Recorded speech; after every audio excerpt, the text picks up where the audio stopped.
In the midnight silence of a terrorized land, a shadow swept through Egypt, and not even Pharaoh's palace was spared. The cries that erupted on that fateful night were not merely sounds of grief. They were the groans of a kingdom defeated by the hand of God who had waited long enough. This was the 10th plague, the final blow, the moment Egypt bent beneath the weight of divine justice. But this wasn't just a story of death. It was a story of obedience, of faith, and of blood.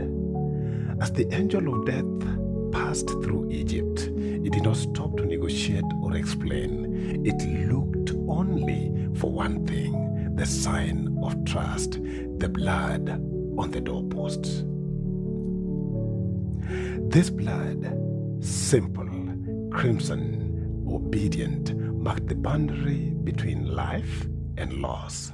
Not status, not eloquence, not even morality, just faith in the command of a saving God. And so, in the darkest hours, a slave nation became a saved nation.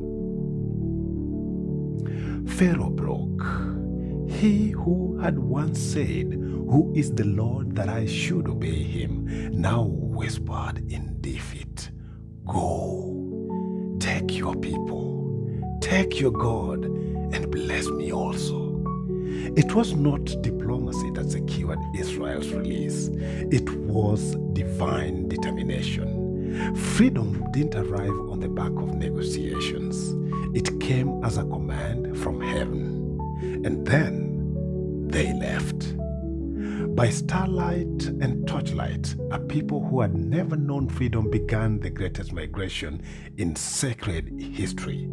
Children still blinking sleep from their eyes, elders leaning on staffs, bread still flat from haste. No turning back, no leaving, no chains. They were free.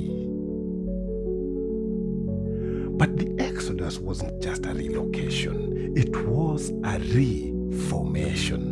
God was crafting a nation not just by liberating them, but by teaching them. He gave them a new calendar, a new diet, and a new memory. The Feast of Unleavened Bread wasn't a dietary restriction, it was a declaration.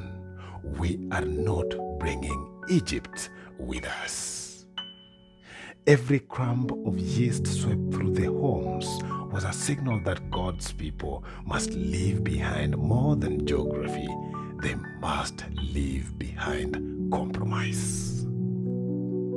Because salvation requires separation. And so, year after year, God's people were to remember that night, not as a tale of trauma, but as a celebration of deliverance.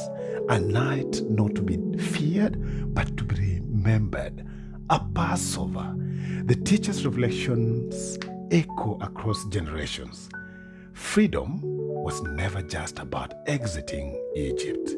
It was about entering a covenant, a life under God's leading, timing, and mercy. And so we ask today, what are the leavens still in your home? What doors in life